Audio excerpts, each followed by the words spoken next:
estimados hermanos, como siempre, una bendición extraordinaria el poder acercarnos a la palabra del Señor y hacerlo en presencia de cada uno de ustedes, juntos tratar y abordar estos temas tan edificantes para nuestras vidas, como siempre resulta la palabra de Dios en nuestros corazones.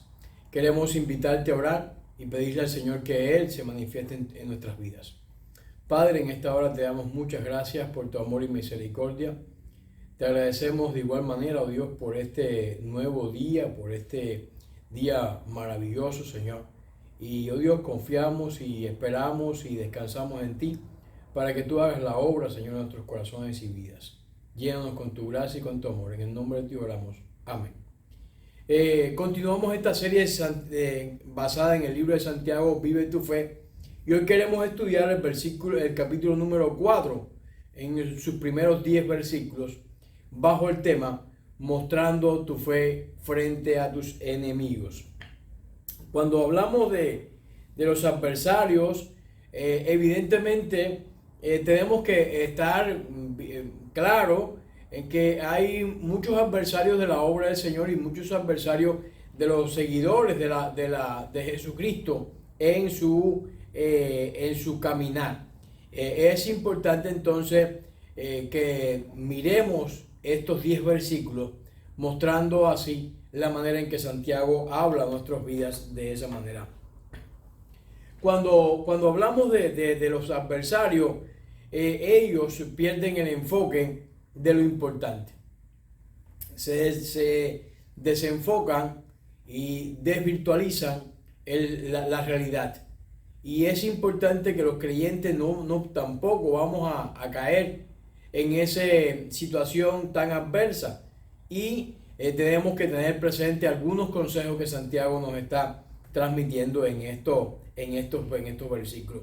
Cuando hablamos de la amarga envidia, las ambiciones egoístas que llenan el corazón de los hombres, y si su principio conductor es la sabiduría terrenal, la sabiduría impía y diabólica, si esa sabiduría no se ha alineado con Dios, entonces evidentemente se va a promover el desorden y toda clase de mala conducta en las iglesias y también contra el propio evangelio del Señor. Cuando tal cosa sucede, las luchas y las reyertas evidentemente van a estar al orden del día y los adversarios se van a estar levantando de una manera extraordinaria. Santiago entonces viene a enseñarnos, a mostrarnos, y dice de la siguiente manera en el versículo 1: ¿de dónde provienen las luchas y las querellas que hay entre ustedes? ¿No es precisamente de las pasiones que combaten a esos mismos miembros? Va a la esencia misma de la situación de la iglesia primitiva. Cuando hablamos de la iglesia primitiva, evidentemente tenemos una noción muchas veces que era una iglesia perfecta, pero nada más alejado de la realidad.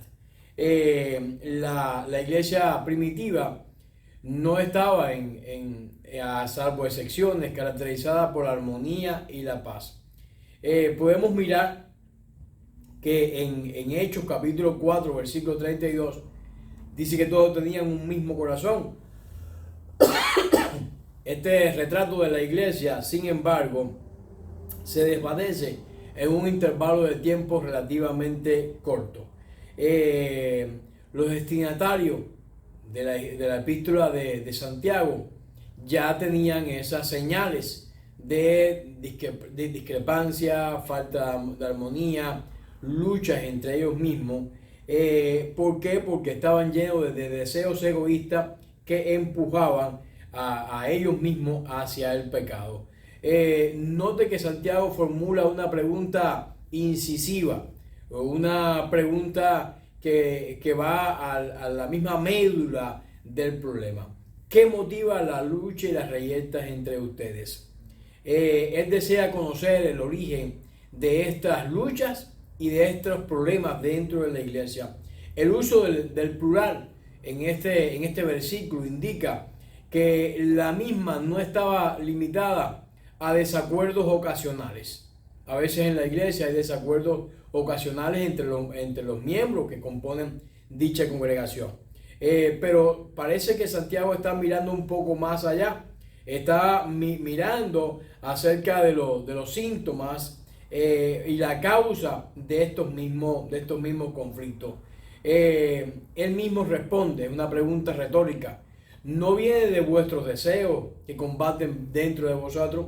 El término deseo también viene en plural. Y esta es la clave. Esta palabra significa que en su vida el hombre escoge placeres terrenales que van en contra de la voluntad de Dios. Y los miembros de aquellas congregaciones no eran diferentes. Tal como dice Jesús en la parábola del sembrador. Los deseos de otras cosas vienen y ahogan la palabra de Dios. Y el Señor añade, como lo recoge en Marcos capítulo 4, versículo 19, y dice, haciéndola estéril. La importancia, la preponderancia, la sabiduría, la dirección que tiene la palabra de Dios viene a ser cercenada por estos malos deseos y por estas pasiones desordenadas que vienen a dañar el estilo de vida de la iglesia. Con el tiempo el hombre se transforma en un esclavo de los deseos de su corazón, y esos mismos deseos lo separan de Dios. Y hay abundantes textos bíblicos en el Nuevo Testamento que confirman lo que acabamos de expresar. Cuando Dios ya no gobierna la vida del hombre, entonces el caos comienza a reinar, comienza a aparecer. La búsqueda del placer va a controlar las situaciones de la vida, y la paz va a quedar turbada a causa de las frecuentes luchas y también de la frecuencia de las frecuentes reyertas. Muchas veces las situaciones en la iglesia tienen mucho que ver con la decadencia o la separación de la espiritualidad de cada uno de sus congregados. Santiago continúa enseñando, continúa hablando a nosotros acerca de este tema. Dice, desean algo y no lo consiguen. Matan y sienten envidia y no pueden obtener lo que quieren. Riñen y se hace la guerra y no tienen. Y dice Santiago exactamente cuál es la causa de esas que no estén recibiendo estas bendiciones. Dice, porque no piden. Es decir, están más enfocados en llevar adelante sus deseos, en lograr sus deseos a como del lugar, que en consultar al Señor y buscar la dirección del Señor ante estas situaciones de la vida. Es decir, tienen una perspectiva falsa de lo que está ocurriendo a su alrededor. El término, pues, matáis, aparece aquí en el sentido de odiar, y se refiere a aquellos pasajes de la Escritura que hablan más bien de los homicidios con ira. En el contexto general, hay abundantes evidencias de que el verbo matáis debe entenderse de un modo figurado y no literal. Es decir, no estaba ocurriendo asesinatos dentro de la congregación o dentro de las congregaciones a las cuales Santiago está dirigiendo esta epístola. Por ejemplo, la expresión lucha es una expresión menos literal, más simbólica del sustantivo guerra. Teniendo en cuenta el contexto, asentamos entonces el sentido figurado. Aunque así, cualquiera que sea la interpretación que adoptemos, quedará de dificultades de un lado y del otro. Santiago continúa diciendo, codiciáis, pero no podéis tener lo que queréis. Cuando un hombre da rienda suelta, mis hermanos, a sus deseos, ya no obedece. Cuando un hombre da rienda suelta a sus deseos, ya no obedece. No obedece el mandamiento de no codiciar. La codicia entonces controla su vida, y esta está en poder del maligno. Está en poder del asesinato, como Primera de Reyes. En suma, cuando un hombre transgrede el mandamiento de no codiciar, todavía carece de la habilidad para cumplir sus deseos, y en consecuencia su vida está llena de reyertas, de luchas, de contradicciones, aún consigo mismo. No está en paz esa persona. ¿Qué es lo que anda mal? Santiago está dando básicamente la respuesta en este versículo 2. No tenéis, ¿por qué? Porque no le piden a Dios. ¿Por qué no tienen? Porque no le piden a Dios. Porque están viviendo así en ese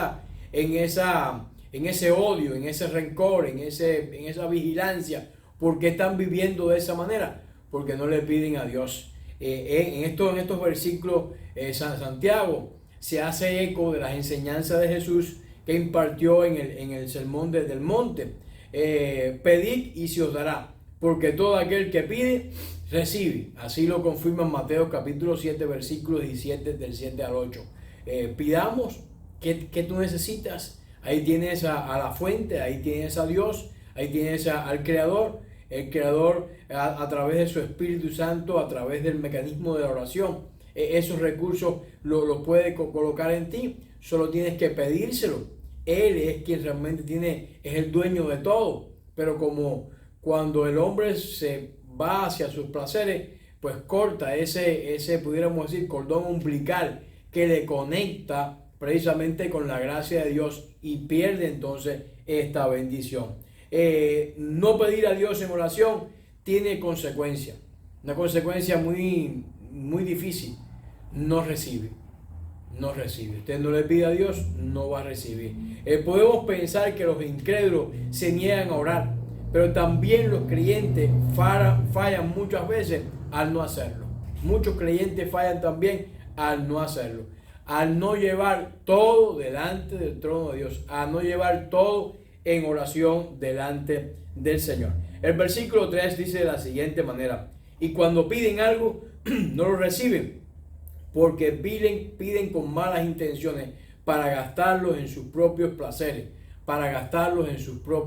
placeres, tienen metas irreales, metas infundadas. Cuando no hay una percepción clara, las metas tampoco lo son, y la dirección tampoco es real. Es decir, que comienza a existir una serie de desenfoque porque pierden la mirada en lo verdaderamente importante y se pierden. Algunos usan la expresión, este está perdido en un campo de lechuga. Y así la humanidad muchas veces está perdida porque no está buscando en el sitio que debe buscar. Está apuntando a diferentes lugares para lograr sus metas irreales, pero no lo logran porque ahí no está la fuente de poder. Santiago nos da una lección acerca de la oración. Dice que cuando oramos no llegamos a recibir una respuesta. La causa de este fracaso no está en Dios. ¿Por qué no recibimos respuesta? La causa no está en Dios, está en el hombre, porque no piden con fe.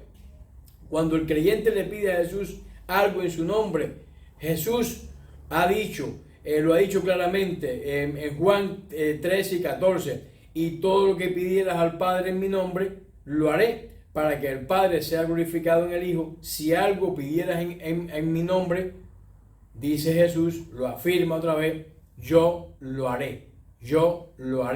Esa es la tremenda seguridad que Santiago está diciendo, porque esta gente no tienen, porque no logran, porque los enemigos de la iglesia están dando vueltas hacia un lugar y hacia el otro, y porque algunos creyentes están también totalmente desenfocados, porque no le piden a Dios, porque no están buscando ese principio importante de una relación o de cultivar una relación importante con Dios. La avaricia es idolatría. El sentido de avaricia coloca o sustituye el lugar preponderante y único que Dios debe tener en la vida del ser humano. Y esta es una abominación a los ojos de Dios. Dios no escucha la oración que viene de un corazón lleno de propósitos egoístas. La codicia y el egoísmo son, en otras palabras, insultos a Dios. Por eso Santiago nos está diciendo, por favor, qué actitud tenemos que tener con los enemigos de la iglesia. Llévalo a enfocarse.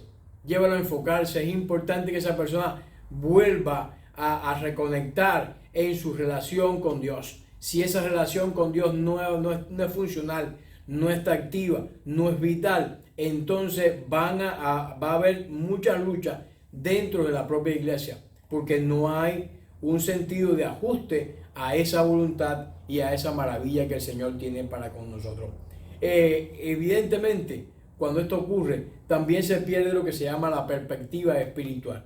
Los versículos siguientes, del 4 al 6, nos va a mostrar un poco de cada uno de estos elementos. Dice Santiago, no pueden ser amigos de Dios y amigos del mundo, porque nadie puede servir a dos amos, porque o odia a uno y ama al otro, o será devoto de uno o despreciará al otro. Así lo dice el Señor, recogido por Mateo.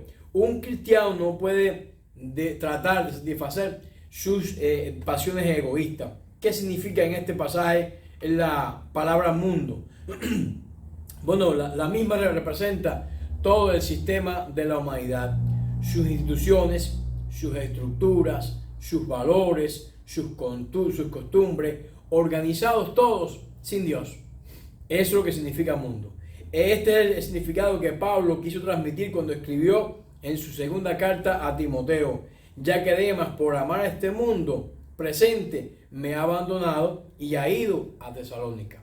Es decir, la primera, pudiéramos decir, presentación o la forma de actuar de alguien que está caminando bajo estos preceptos es la desobediencia, es apartarse del grupo de la fe, es luchar contra el grupo de la fe, es crear pues esos espacios bien nocivos.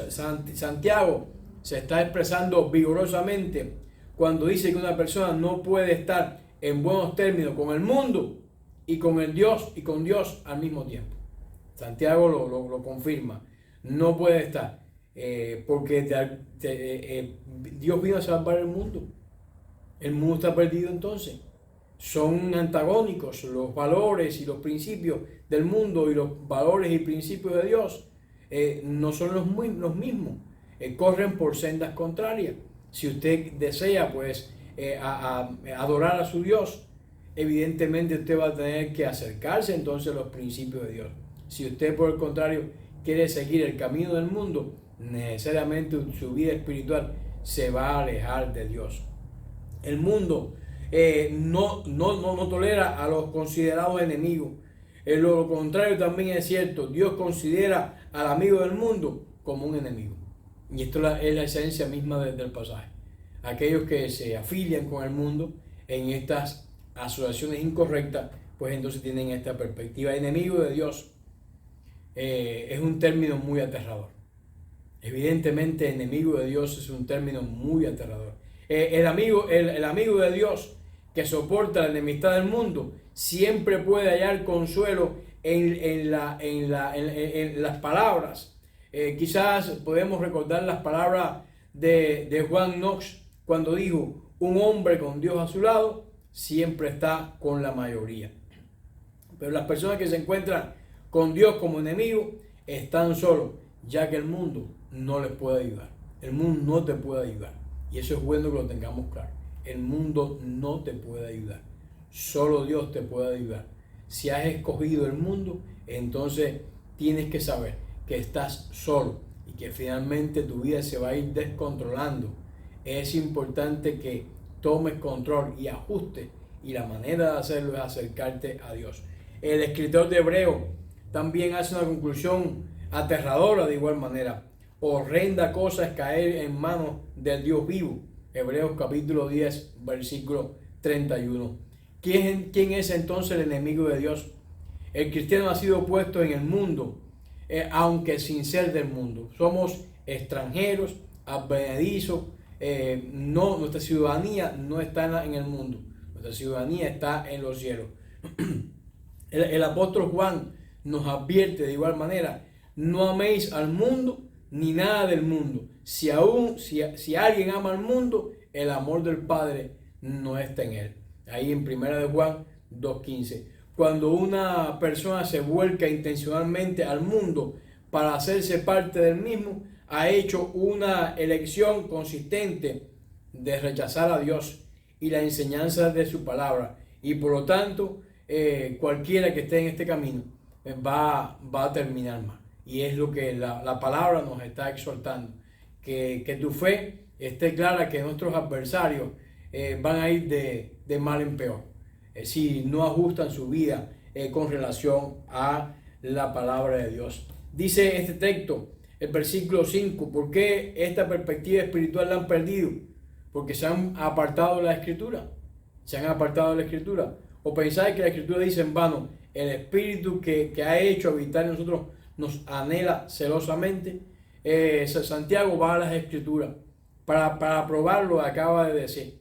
Él deja que Dios hable para establecer la verdad del asunto. Pero hay una dificultad, y que las dos referencias que cita Santiago solo podemos identificar la segunda en Proverbios capítulo 3, versículo 34. No tengamos ninguna referencia bíblica clara para citar el versículo 5. Es más, en el texto en particular, uno de los más desconcertantes de la epístola, que ocupa un lugar entre los pasajes difíciles del Nuevo Testamento, este pasaje no solo desconcierta al lector, sino que se refiere a un pasaje de la Escritura que no podemos ubicar en ninguna parte del Antiguo Testamento. También se presta para numerosas traducciones del texto. Finalmente, aunque por cierto, no en menos medida, estamos interesados en el significado exacto de la cita. Para entender a cabalidad este versículo 5, tenemos que entender el término envidia. En el griego la palabra aparece específicamente en los catálogos, los catálogos del vicio. En el Nuevo Testamento describe la vida asociada con un mundo irredento, un mundo que no ha sido llevado por el Señor. Entonces, estas palabras entonces tienen la connotación negativa de toda la literatura griega y también el Nuevo Testamento. Debido a que el espíritu del hombre tiende a hacer la corrupción, llegamos a la conclusión de que el término espíritu es el sujeto y no el objeto del verbo principal. El espíritu que Dios hizo vivir nosotros tiene hacia la envidia. El pensamiento del versículo 5 es consiguiente una continuidad del texto procedente que advierte en contra de la amistad del mundo. El sentido está en la advertencia que nos hace la palabra de Dios, directa o indirectamente, contra la amistad con el mundo. En otras palabras, lo que el versículo nos quiere decir es que Dios viene a nosotros en el amor redentor de su Hijo, y que ese amor redentor está lleno de gracia, está lleno de poder, está lleno de bendición. De la plenitud de su gracia hemos recibido una bendición tras otra. Una tras otra hemos recibido en este tiempo y en todo momento. El versículo 6 dice de la siguiente manera: pero Él da mayor gracia. Por esto dice: Dios resiste a los soberbios y da gracia a los humildes.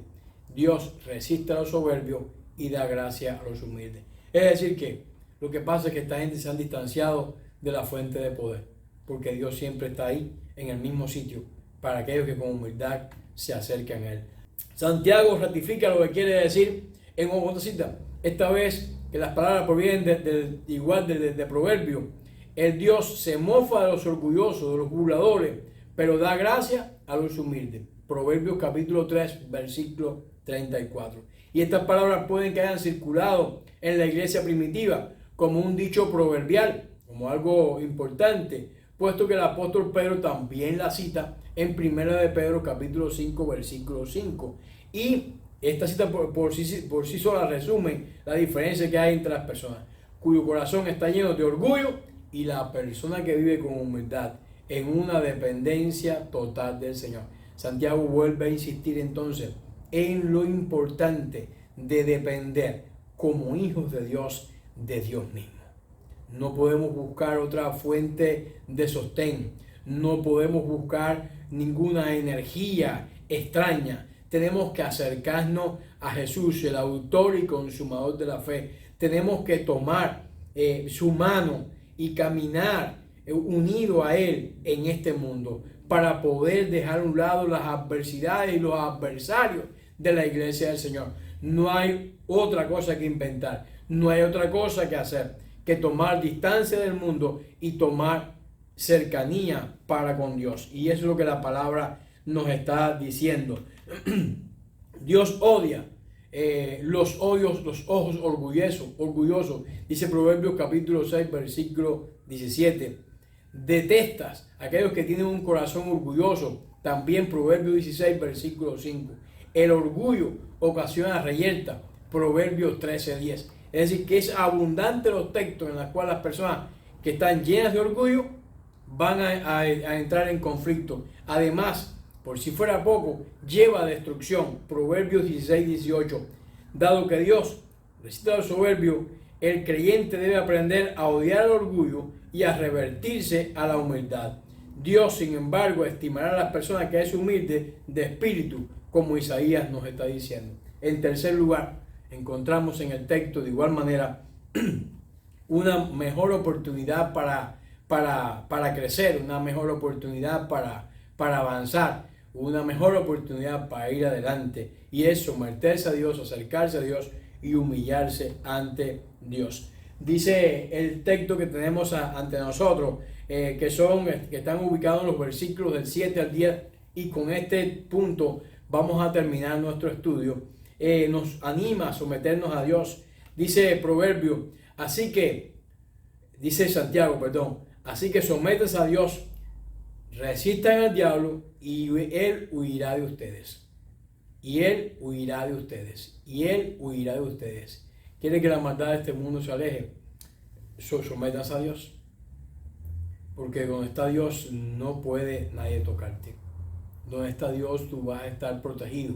Donde está Dios su gracia llena. Y recordemos en el templo, cuando la gracia de Dios llegó a aquel lugar, ni se podía ministrar en aquel sitio porque estaban rodeados por la gracia del Señor.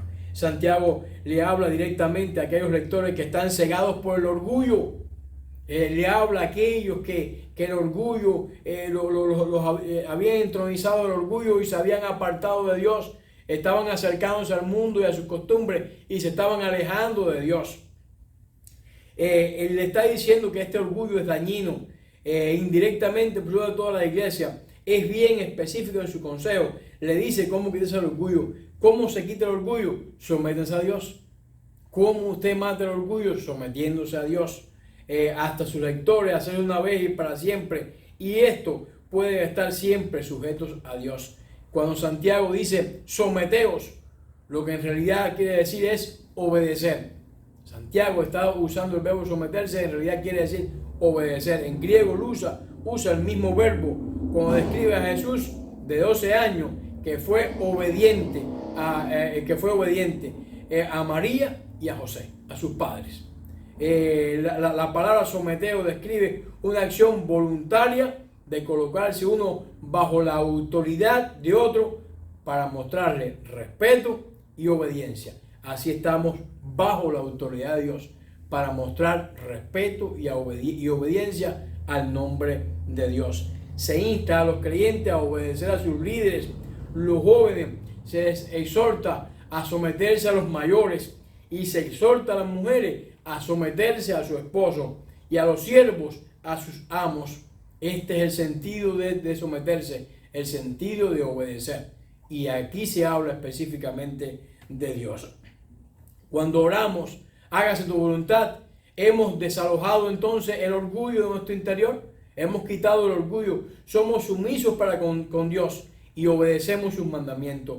Cuando obedecemos la ley de Dios, Satanás trata de interferir y llevan lejos la tentación. Por consiguiente, Santiago añade el mandato: resistir al diablo.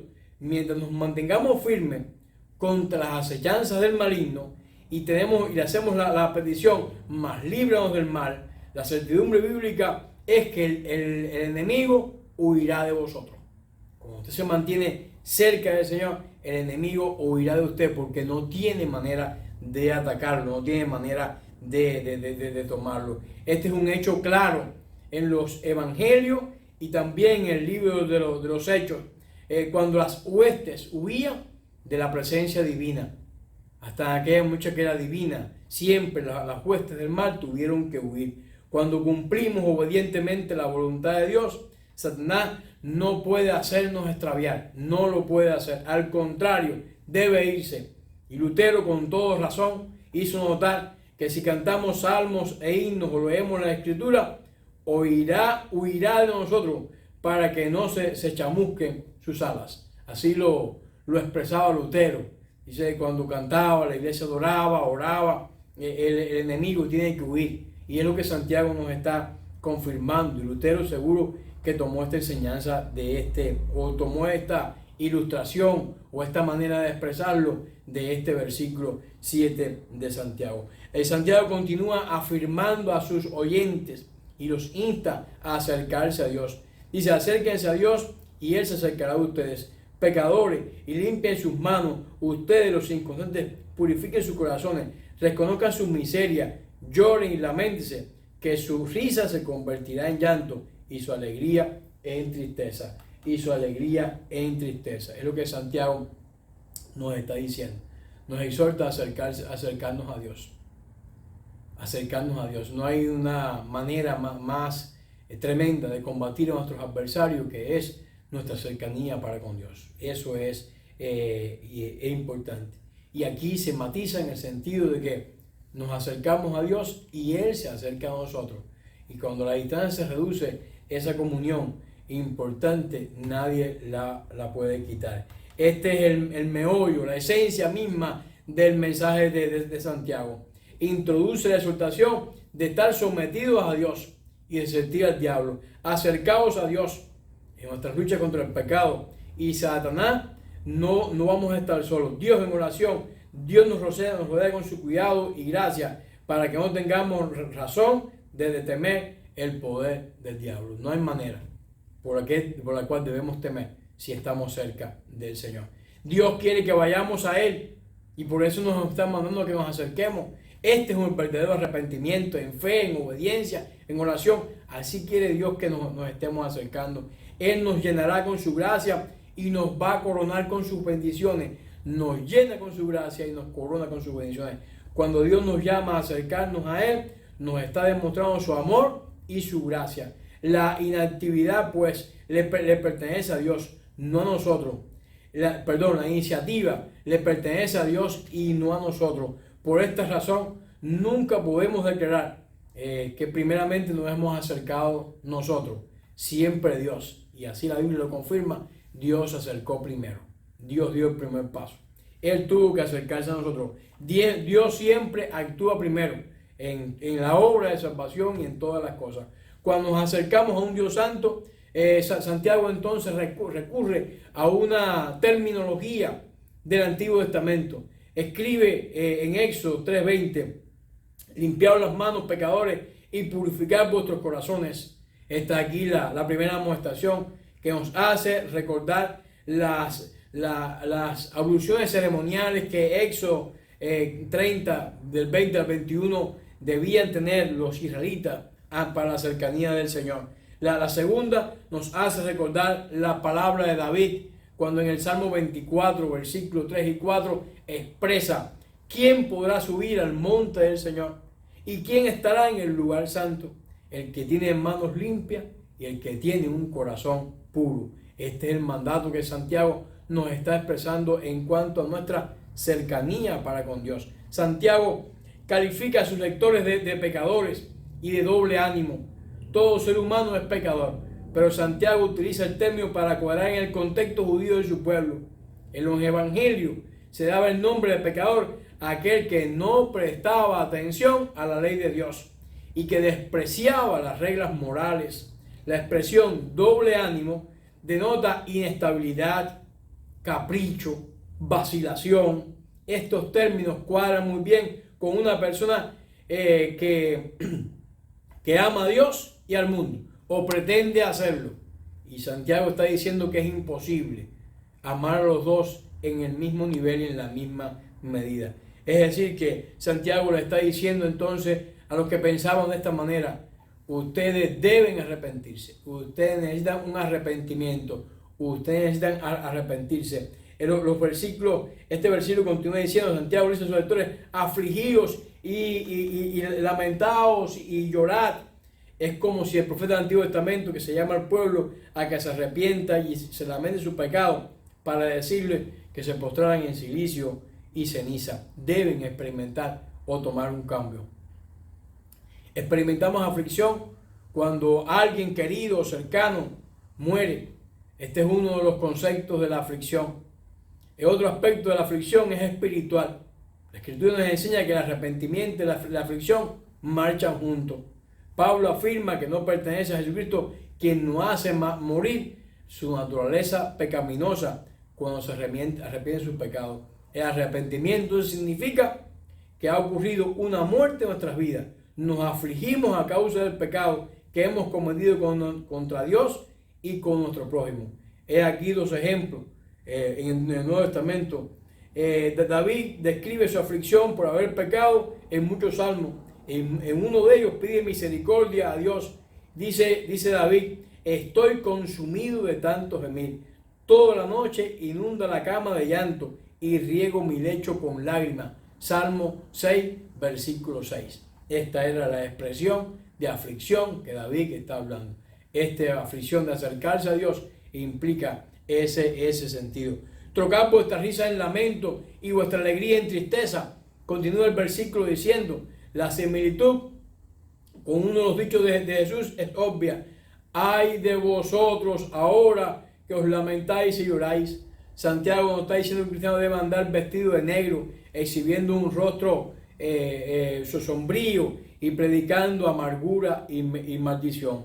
El cristiano es feliz en el Señor y está agradecido por el don de salvación y es obediente del cumplimiento de la voluntad de Dios.